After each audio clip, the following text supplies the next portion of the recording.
मंत्री महोदय को, अध्यक्ष महोदय, मैं मंत्री महोदय को बतलाना चाहता हूँ कि कुछ वर्ष पूर्व इस विभाग में अपर्याप्त कर्मचारी थे। इस दृष्टि से इस विभाग में हिंदी के काम में कोई प्रगति नहीं हुई। अध्यक्ष महोदय, आपके लोकसभा सचिवालय में हिंदी के काम में काफ़ी प्रगति हुई है।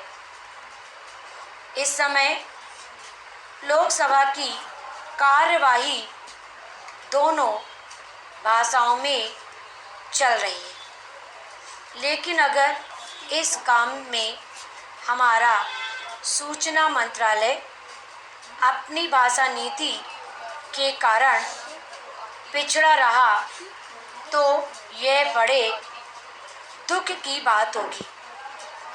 खाद्य तथा कृषि मंत्रालय की मांगों पर बोलते हुए मुझे याद आता है कि इसे जितना भी महत्व आज तक दिया गया है, जितना महत्व आज दिया जा रहा है, वह बहुत कम है।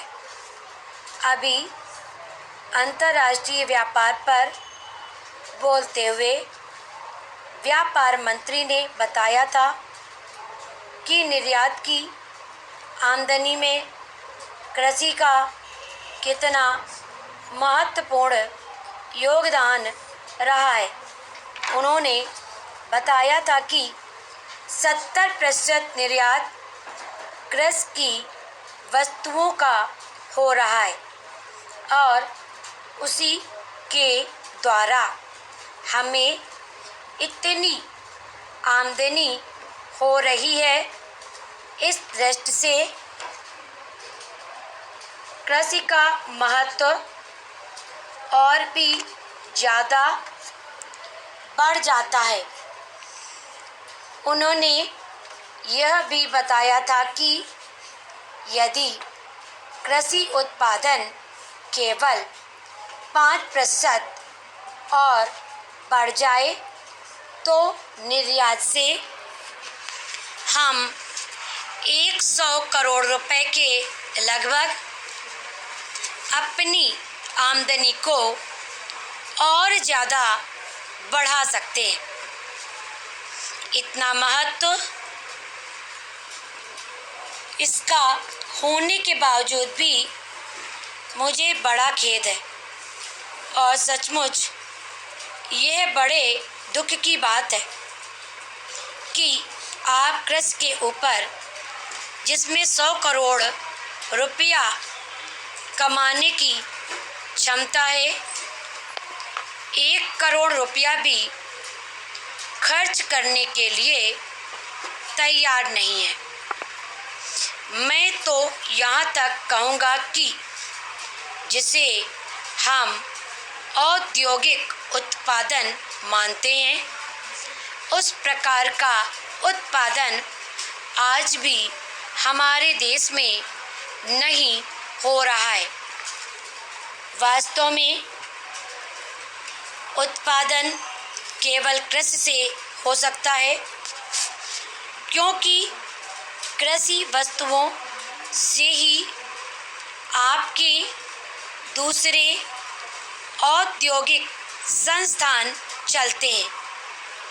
यदि रुई देश में पैदा न हो तो कपड़ा कैसे बन सकता है?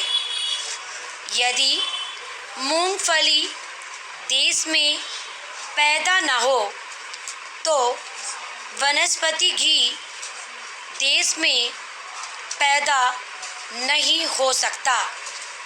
इसलिए हमारा सारा उत्पादन कृषि वस्तुओं पर ही निर्भर है। इसी तरह से खनिज पदार्थों की स्थिति है।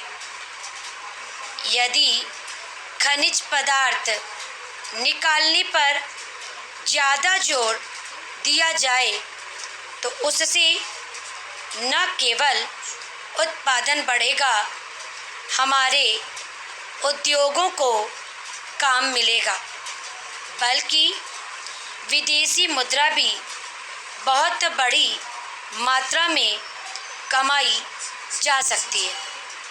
हमारे देश में हर प्रकार की वस्तुओं का बहुत बड़ा भंडार हमारी भूमि में उपलब्ध है।